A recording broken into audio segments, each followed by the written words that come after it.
This video tutorial is about the third loop slip stitch join. Let's have a look at the join. So the pros of this join are that first, it is really flat, and also from the back side it's a nice seam and it's very flat. Second, it brings up those the loops of the edge, and if you have, for example, different colored squares, then it joins them without a seaming join, so it's an invisible join too. Next, it brings up those loops against each other, which is kind of creating a divide here and here, but it's still very flat. So it's a very distinctive joining. If you happen to have third loop rounds, as we have in the Wrapped in Jamie cull, then you will find that when you join with this third loop join, you will have 4 rounds or 4 third loop sides against each other, and that can create a very stunning effect. Look how cute this is. Also, what I haven't mentioned here is that the corners are very clean. The join of the corners, which sometimes can get messy, is very clean with this join. You can see all the corners, but you hardly see any yarn poking through. You only see it because I used a contrasting yarn. So this is a very neat thing as well. The con of this join is, so the negative side is that you are working in third loops, which can be a bit difficult. But if you work your last round very loose, then you should be right to do that. So I have joined 2 sides here, so like that,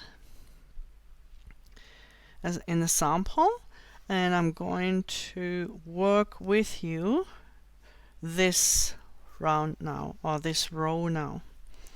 Let's just grab our yarn, and I intentionally used a contrasting yarn. So in order to get those clean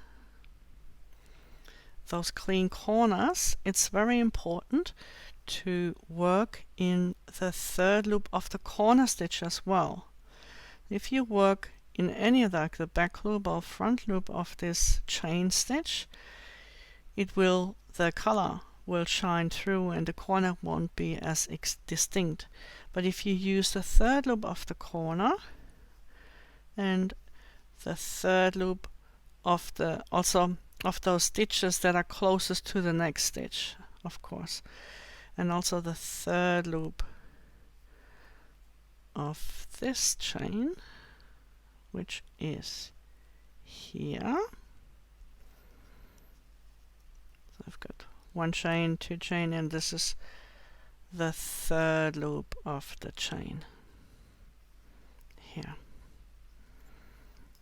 So that's how we start. We find the third loops of the starting corner, and then we just pull through and make a slip stitch. And now we need to find the third loop of the next stitch. This is the next stitch. So we want to find the third loop, which is here. And then the third loop of the corresponding stitch, which is here. And then we bring them together and make a slip stitch. Now we continue like that. Third loop, and slip stitch. Third loop,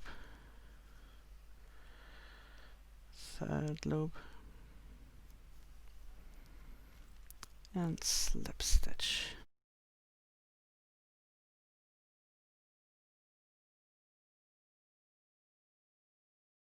not all, just continue until you come to a crossing or the end of your round, of your row. So as I said, it's a very flat stitch, very compatible with flat slip stitch join, just a normal flat slip stitch join, but it creates a different effect. Instead of seeing this join, it is hidden and it brings the third loops to the front. It's almost a bit like a knitted effect that it creates. So we're going in third loops here.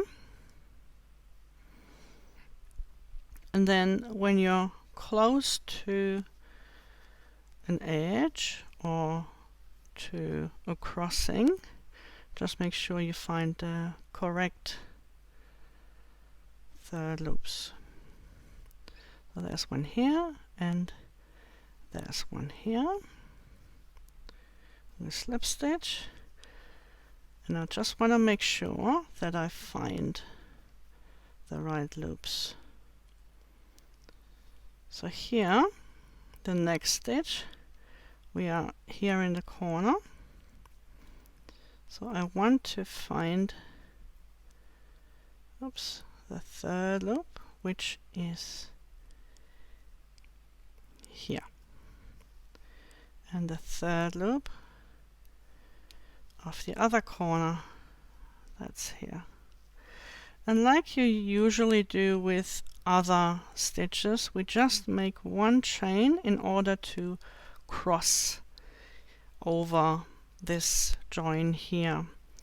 And then on the next side, I want to find the third loop of the chain that is closest to the next stitch.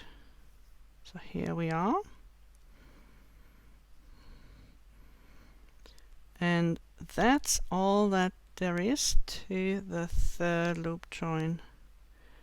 And the third loop of the next stitch.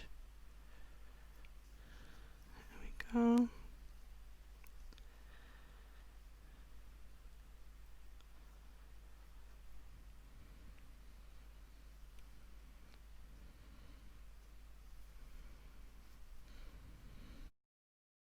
And so on until the end of the square here, the end of the side.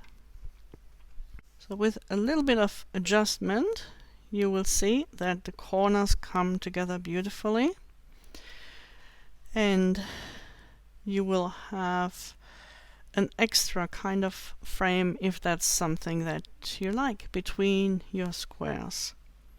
So that is the third loop slip stitch join. I hope you enjoy that.